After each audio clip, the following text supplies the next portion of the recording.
Welcome back, MTG Joe here. Today we're going to be doing the historic best of one metagame breakdown. This week I'm doing it a little bit quick, just going to look at the top 5 decks and a bonus deck that's kind of sweet that was doing well in the platinum rank.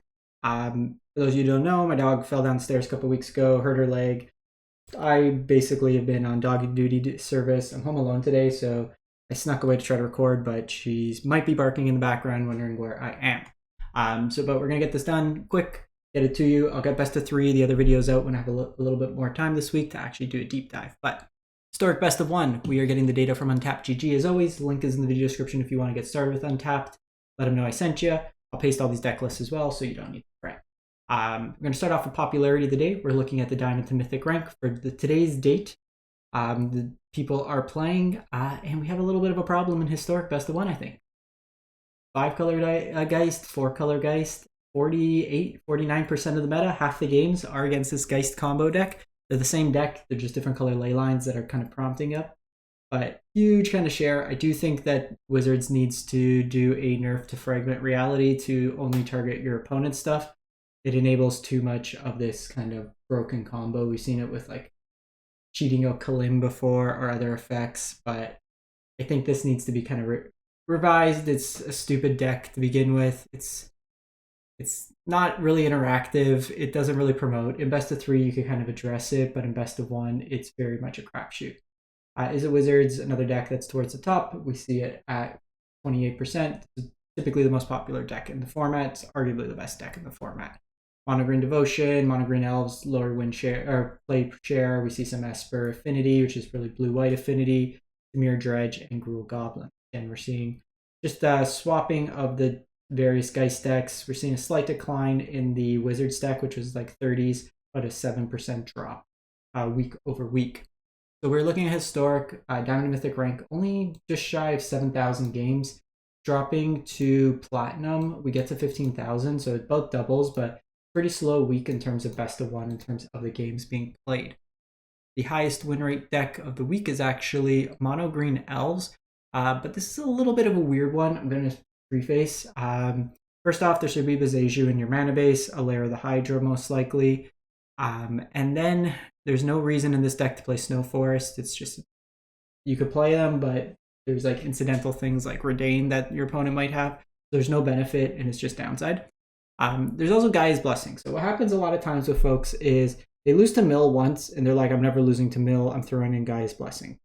Mill's not that prevalent of a deck in the format. It's also the fact that Geist Combo, well, not like it does mill you, but you're typically not running into it in best of 1 that often. And you can, like, the way you approach that matchup is to try to outrace them in terms of damage. They usually have the other Jace as well, Wielder of Mysteries, that they could win themselves by just drawing out their deck. So I cut the Gaia's Blessings, play like either Elvish Clangcaller or the 1-mana elf that taps another creature to draw a card. This version here is also on Tribute of the World tree, so more going like Elf Ball wide as opposed to like tall with like Craterhoof Behemoth, stuff like that. But core of the deck, you're making a lot of mana, Mystics, Llanowar of Elves, Elvish Archdruid, and then you have Lord effects like Elvish Clangcaller, Leafcrown Visionary. So you pump in your mana into either War Master or Allosaurus Shepherd. This puts counters on things, draw you cards, Coco into the rest of the deck itself. Next highest deck, just by a shade, 0.2%, is the Geist Combo. So 62.3%. For those of you unfamiliar, what you're trying to do is basically mulligan to a hand where you have 1 leyline, any of the leylines doesn't matter, 1 land, and Fragment Reality.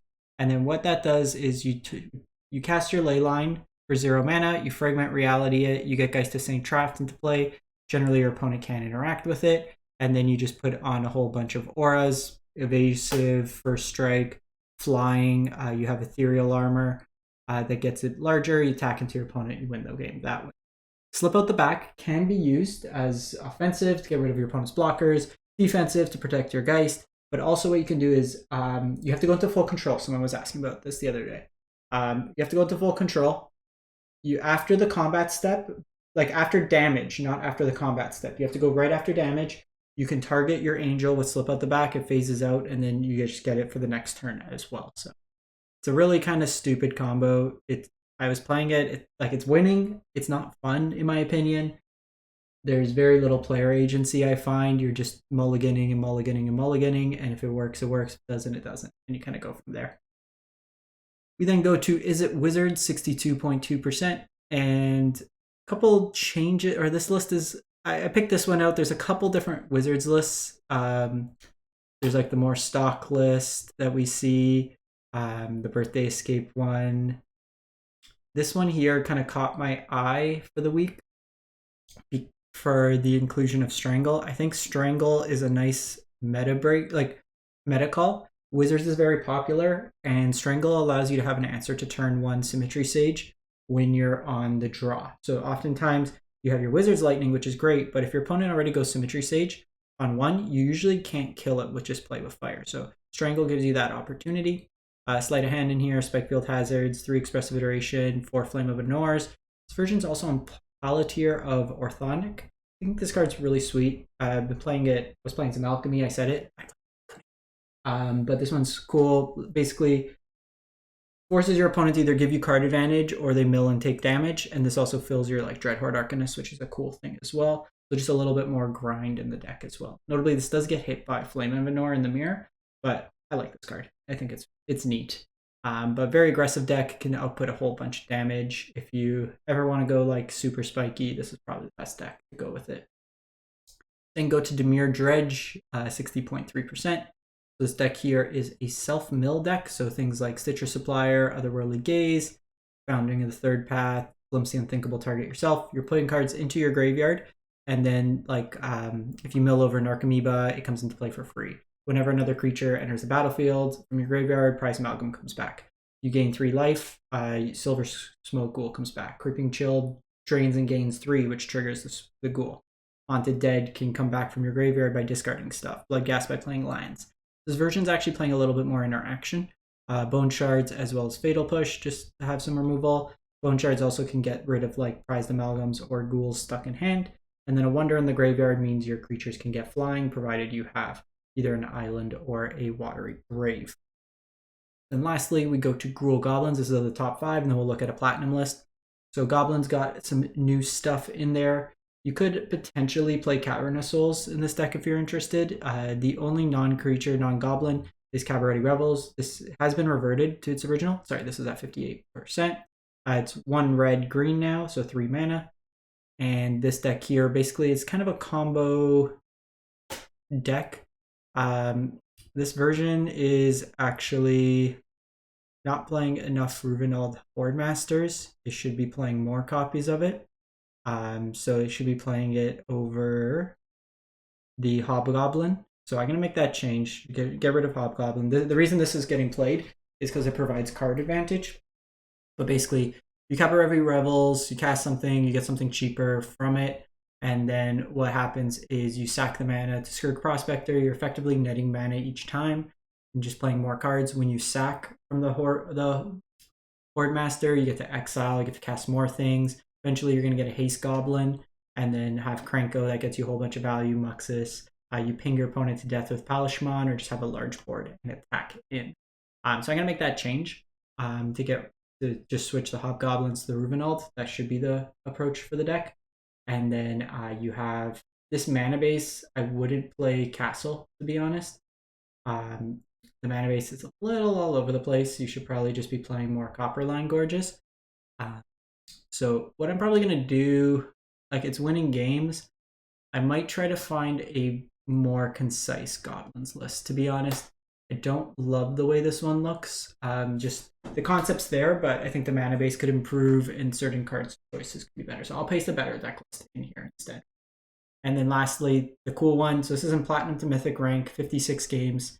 Preface, I cannot guarantee this deck will win. Probably won't, but it's also very expensive to build in some cases on cards that you're not going to get much utility out of outside of that.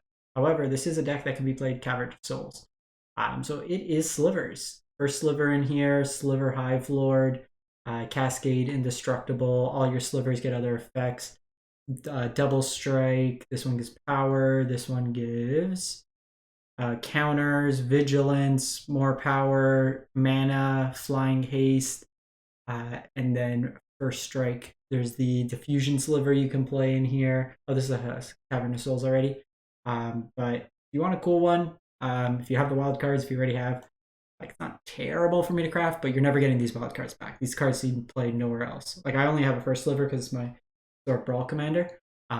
But just something to kind of keep in mind with that. But cool one. You know, they always joke, like they say on the Arena chat, you know, Historic's wide open. People play all their pet decks, including Slivers. Well, we found the Slivers deck, folks. Finally found it. So I'm going to wrap this up. Let me know what you think of the format. And if anybody has found that banned humans list, best of 3, I cannot find it on the internet. You can find that banned humans list that's like top 10 mythic. Please link me it. I'm going crazy trying to find that deck. I want to play it. In any case, thanks for watching. Hope you have a great one. Stay safe out there.